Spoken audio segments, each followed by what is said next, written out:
Hey everybody! Hi! I'm Meka. I'm Nataraja. And we are Ascended Heart Navigators. Hey, welcome back. Thanks for joining us. Yeah. Oh, let me make sure that notifications don't come in. Oh no. It's just going to probably come in. Yeah, we're giving everybody a second to come on today because I know some people were having questions about a lot of different things. And we're here to have a really cool discussion today about the 3 waves of volunteers, which was made famous by Dolores Cannon. Right. Yeah, I can't even remember when the book was written, but she's easily found on YouTube. Yes. Her book can be bought all over the place. So yeah, we're going to wait, and I'm going to share this, and I share this to my... Yes. Okay. Oh, we're doing watch parties, yo. Yeah, it's cool. Hey, friends. So excited to be here today. Everything's shifting already. We can already feel things going on and changing in the world, which is all very, very exciting and beautiful and sometimes messy, because #healing is messy. It's not supposed to be neat and pretty and tidy in a little box.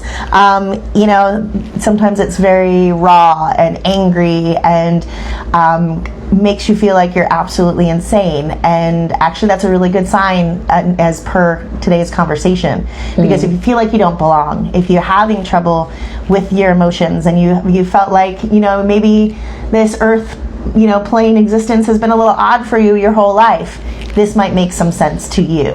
So this is an important conversation today. Yeah, we all hooked up, and we are going to monitor questions today. If you have any questions, we'll do our best to answer, and then shoot them to us, and we are. Yes. Oh, it's working. Thank you guys for growing with us as we learn all the different technology and we put together this incredible podcast that means so much to us and blog experience. I do have some good news that I'm going to be sharing at the end of today's discussion about the music side of things. Yeah. Yeah, just a little excited. Natasha doesn't even know. Watch out. Oh my gosh. Something I don't know. So yes, once again, welcome tonight. We're going to start the conversation about the 3 waves of volunteers introduced by Dolores Cannon. There's actually a really cool feature documentary on her right now on Amazon Prime, which was just featuring her last talk, but it talks about everything relevant to today. And that, she had that conversation back in 2012, that last presentation that they put on Amazon Prime. And it just was so in sync with everything we're experiencing and feeling at this moment. So I hope this inspires you to go and research more about Dolores Cannon and the shift and where maybe you came from. Where in the universe might you be from? Because not all of us we're human before this lifetime. What does that mean, Nataraja? We will be talking about that. Okay. So there's some great resources out there. And Dolores Cannon, I bumped into Dolores Cannon's book, The 3 Waves of Volunteers, a while back, a long time ago. And that was like my first, she did a past life regression. And so lots of hypnotherapy on thousands of people. Right. And she started noticing that there was like some threads of information that was similar to all the people that she did regressions on. Lots of commonalities, which is where she pieced together this information to provide to us. And she started this in like the 60s. So she knows she was like one of the original volunteers, as she puts it, to come here and gather that information and start helping the world shift. Right. So the 3 waves, and I'm going to try to do my best to like explain it. So the 3 waves, that there's 3 different like waves or sets of souls that have come in, and and depending on what you don't have to believe it. This is everyone's particular belief, but there are the belief that we've had lives before this life, and every body has a soul. The difference is what we're talking about specifically in the volunteers, and there's different. You might have heard the terms starseed, yes. Indigo children, yes. Wanderers, and there's a lot of resources in Dolores Cannon when she talks about starseeds and wanderers and what that means and what a volunteer is. So why do they feel that way? Why do these people feel like we might be a wanderer, or what would be some of the indications of feeling that?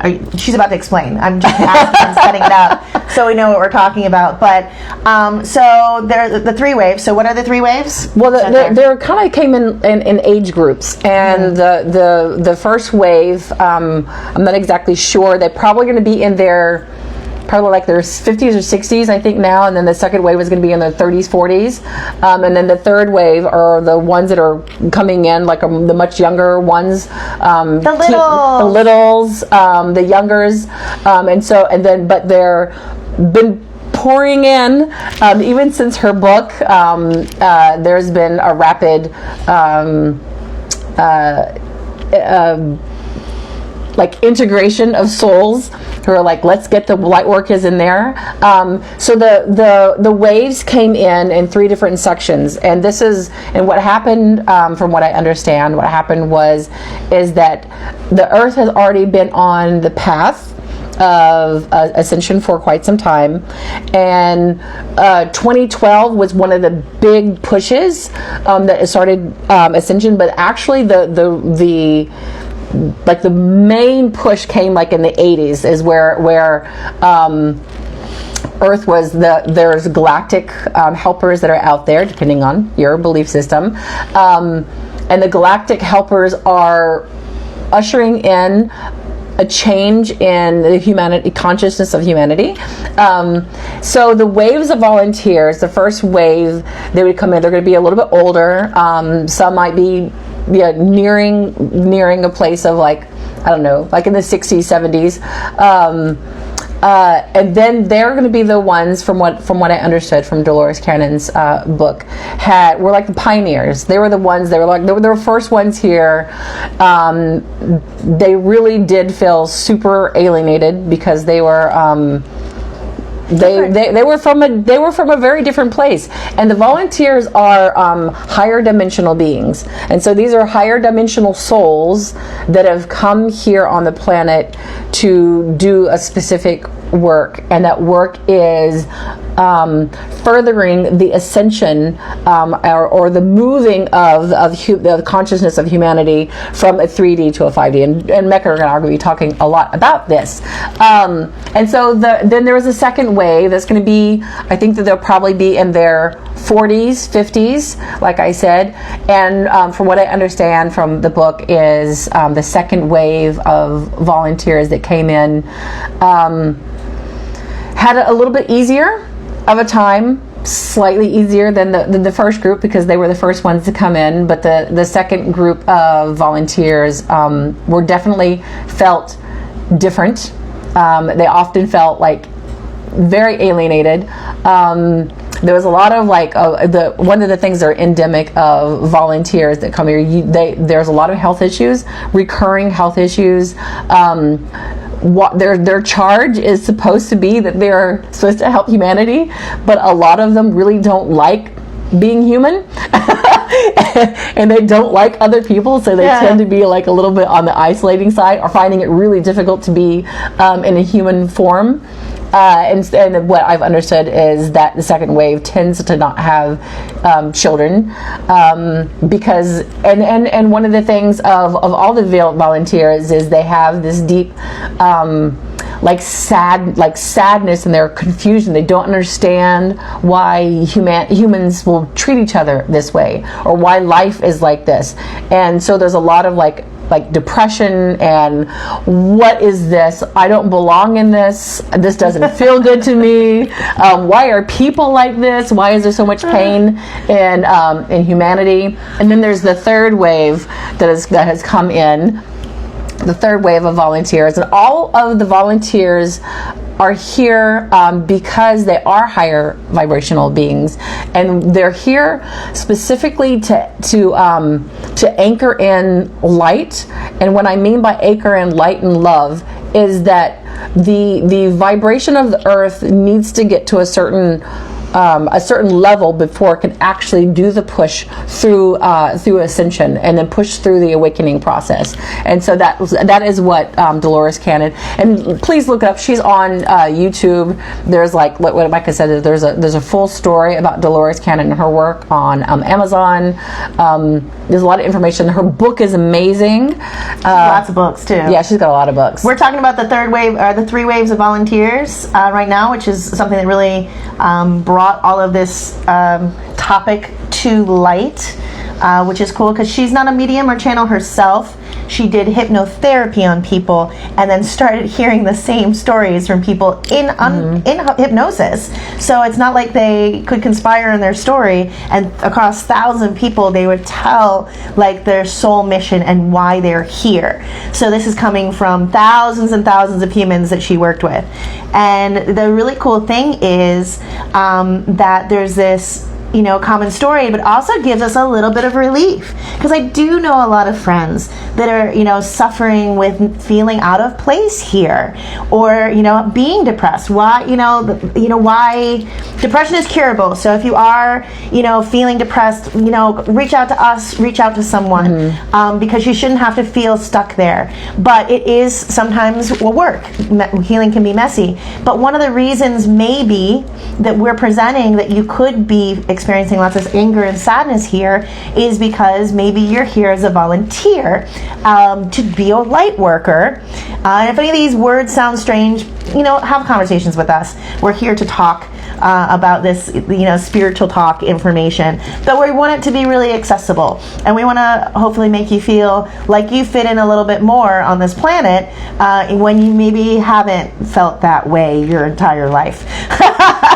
So you definitely know some people who you go, oh man, you're an alien, or you're from another planet. We make jokes about that. But what if that was true? What if we really were in other realms and dimensions or planets, and we came here as light workers, as soul volunteers, to help lift up the frequency of Earth as it ascends from 3D to 5D reality, which we've been trying to introduce that topic. I don't even have my brain wrapped around it all the way, but we're constantly getting new information and listening to really intelligent, kind, compassionate, loving people talk about it to try to make all of this make sense so that it can be a little bit easier. But if you're feeling sadness, anger, any type of sickness over your life, you might just not be used to being human. And that could be a legitimately real thing.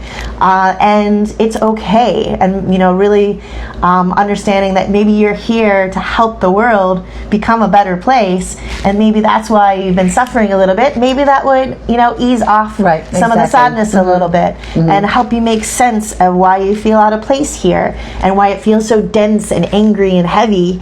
Maybe that's not the same energy that you're used to from, how many lifetimes you've had in different places and in different existences. Like even gravity in different places is different. So I can't imagine what the soul must feel being so light and then coming here, which is supposedly the hardest level of experience. Yeah, planet Earth is truly one of the hardest. Like if one of the hardest. University, this would be like your doctorate in crazy, right here. Planet Earth, your hardest, craziest level of learning happens here. And some souls stay way too long. You wonder why the Buddhists might talk about samsara, which is like the reincarnation over and over and over and over and over again. Because some people just get stuck and they don't want to learn their lessons, right? So the best way to make life a little bit easier is to ask life to teach you lessons in joyful and graceful and easy ways, so it doesn't have to be so difficult. Either way, life is going to teach you the lessons. No matter what. Because you came in here, we all came in here to learn something. We all came in here for work. Our soul had a certain charge that they were supposed to, or we were supposed to do in this lifetime. And so it could take a long time. It could be very painful. Or, and the thing is as funny as, like, I wish someone had told me this, like, years ago, that you can just meditate and, like, slow down. Meditate. And just, like, ask your soul. We're going to be talking about this also. We're going to be talking about in this another live is Meka's going to lead us and talk to us about how to connect with your guides and your higher self. And I do wish someone had told me is, like, actually, you know what? A lot of people did. I didn't listen. They're like, just go to the woods. Go to the woods. And so many people told me this, like, go to the woods, be quiet, and just listen. And sometimes if we're just in a place where we are quiet and listening and we're asking for the information, we will be getting a lot of the answers, and we will be able to, like, go through those lessons a little bit less painfully. And Meka and I are resources to help you with this process. Because we've been through it. We've been doing a lot of work with other people to help through this process as well. From lots of different traditions. Theta healing, shamanism. She's expert on, the more herbal and medicine, natural, medicine side of things, which a lot of shadow work too. So I do a lot of grief work and shadow work. So we're both great resources. But she just questions also about the volunteers and what that means. So another thing is that I've noticed, the kids today, there's so many kids who come in and they're just pure light. Right. Mm-hmm. And they especially the younger ones are... No limitation. Right. Mm-hmm. They're like, oh, of course I can instantly manifest that. Right? And they're elevated beings, and that's actually a really great for new mamas and papas out there. Just allow or entertain the thought that maybe your child is an elevated being, and it's very interesting when you start looking at because from our generation, our parents had a certain perspective of you're just supposed to be seen and not heard, but and we grew up in a certain way where our parents didn't perceive us as maybe having a wisdom or knowledge that should be shared. But once we actually go into a different perspective of our children and really watching what they're saying and watching what they're doing and treating them as elevated beings, we will begin to have a different perspective of what they're here to do and to teach and to show us. Yeah, that's really cool. Mm-hmm. Like, I'm really grateful to my parents because they let me be noisy in a lot of ways, but I wasn't a noisy kid, surprisingly. Fairly noisy. But I did do a lot of dance classes and theater classes and art, and so my main thing was dancing, which I think now, especially because I use dancing as a form of energy healing for myself. Not only Japanese Buto dance from Japan, which was life-changing for me, but even just going to like Ibar, Memento Mori with her friends, which if you don't know what that is, goth dancing night, and it's like you have space to move and like shift energy and allow energy to transmute. So I definitely support movement of any kind, especially because we're on our phones all the time. Right. Yeah. I think sometimes we feel more trapped. So I definitely recommend just shaking it out, dancing, yoga, your own dance party, taking a walk. You're not feeling good? Yes, 17 seconds of gratitude can help change the chemistry of your brain from a negative to a positive, but so can dancing. And getting out in nature, getting out, just breathe. Like take your shoes off. Yes. Take your shoes off and walk on some grass, walk through the woods, really, really connect. And that's as we think about, we have gone through lifetimes without okay. You know, he's like, the only time you really take your shoes off if you're like in a park that probably has been sprayed with like herbicides. Yeah. So go to the woods. Take your shoes off, really ground yourself. Look around for bugs and things, but ground yourself and connect and listen and ask and start seeking.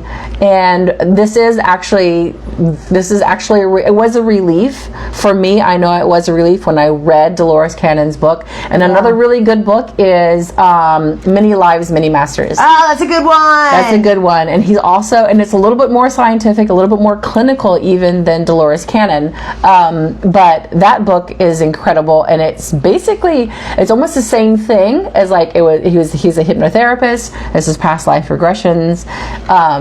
But there's a lot of resources out there if you're wanting to understand what a difference is between a starseed, a wanderer, walk-ins, walk-ins, like the indigo children, right. And there's also, and just like also entertain the fact that you might be like from some other might be from another planet. And there's so many ways to think about that. So it is fun to do like a shamanic journey session and like ask your higher self where you're from, or like talk to some of your ancestors. And Meka can help you. I can totally help you with that. That is something I do. So like there's resources, there's tools. We also have a whole web of healers and mediums and different people to talk to. So a lot of good recommendations. Never alone. Mm-hmm. Just to go over one last time, we're talking about what it means, the 3 waves of volunteers talked about by Dolores Cannon. Go do some more research. Ask us questions. We don't have all the answers, but this is a really good time to ask each other questions and discover and have higher self conversations.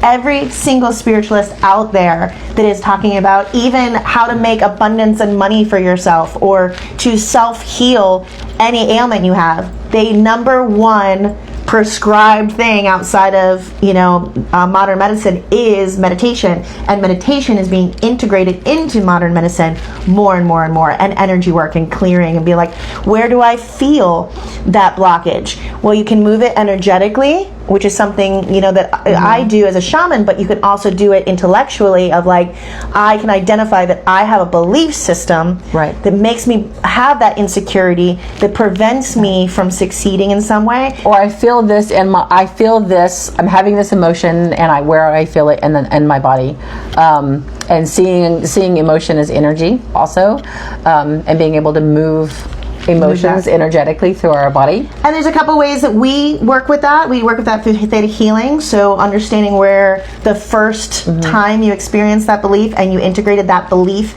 into your reality, and like going back and like rewriting that using the theta brainwave. Get it? Shaman work can help you move and shift energies and recharge and move energy. And another thing is we just got a quantum healing frequency device. Oh, yes. From Germany, from Michelle Orwick, magicalmichelle.com. But a lot of the things we've learned in theta healing and shamanism was that your organs or different ailments relate to different emotions. For example, the liver relates to anger. Right? Have you ever noticed that someone had a liver disorder and they're a very angry person? Well, that is actually legit, because we store anger in our liver. So if you heal the liver, you heal your anger. If you heal your anger, you heal your liver. And so we can do that in theta healing ways, shamanic journey ways, meditation, and also we have a quantum frequency healing device. So. And I've been using Mekas every once in a while, and I didn't really believe in it until I've been using it, and it works. And you might notice, especially during this time, you might notice that the pains in your body are intensifying. And this is what we talked about last time. Your pains in your body, allergies, headaches, migraine, fatigue, all these things, and these are Heart just pain. and this is all about this is again about frequency. It's again about you being a higher level being and not really comfortable in your body, and especially when we're going through a shift into a higher level frequency, you're going to feel some pains. Yeah. So you might be a light worker, you might be one of the volunteers. If this resonates with you, we would like to hear about that. Yes. I really want to hear your story about when if you already knew this, how did you discover this? If this resonates, talk to us about it, because I want to hear what you have to say. Oh man, we're unraveling a whole web of what's going on. But the only way to understand that is to have these higher self conversations and to really share with people that, won't think that we're crazy. Because it is. That's one of the blockages we have in a society is being afraid of internally knowing something, but being afraid of saying something because how you think someone might perceive you. But there are people out there that are experiencing the same thing that know more about it. There's a lot of resources for you to whoa, I'm not alone. You're not alone. So I hope that helps. I know this is just a spark of a conversation that get things going and to get your ideas, churning and getting you to open up and see things differently. Share with us, reach out. I will now share some big news. I heard from Karen Stevenson at Dusty Boggles Productions, which is very, very cool. We've got a draft coming in for the next music video. So, and I think this is the first official music video that I'm releasing as a side project that I haven't done in a long time with a special guest. Oh, I will give hints, but not tell you who it is yet, because that makes it more fun, right? So my collaborator musically was with someone else in a really awesome, crazy, wild Orlando rock metal band. And this song is not metal, in fact, it is what we call rocktronic. Definitely a bit more mellow, but getting a different side and definitely heart-centered. And second clue, the other main performer, you may have seen her in some of the other Mechanism music videos or on stage with Mechanism, but she's a beautiful gothic ballerina that does fire dancing, or in this case, light painting. Whoa! Dropping some clues, yo. I bet you can figure out some of this. Maybe you can, maybe you can't, but Karen is sending me the edits, and I'm blown away by what's happening with the light. Light painting is really what I'm just blown away. The song is called Beautiful Night as the working title, and it should be coming out in the beginning of December. We'll give you more updates on that. But these are just dropping little clues and hints, and we'll tell some stories about it and talk about why it's heart-centered, or what, the background story is on our blog on ascendedheartnavigators.com. It exists. It does exist. So cool. And we're gonna be talking to you guys a lot, and so it's gonna be really fun to talk with all over, all the topics. Musicians, healers, all the things coming together. So follow, and subscribe. We're so far on YouTube also. YouTube, Facebook, Instagram, and our website, ascendedheartnavigators.com. We're building, friends. We're building. We're doing it. We love you so much. Until Sending next time. hugs and love and all the genuine, just frequency of healing and well-being. We're doing it together. All right, I'm Meka and Nataraja. We are Ascended Heart Navigators, and we wish you well in your journey. Good night. Good night.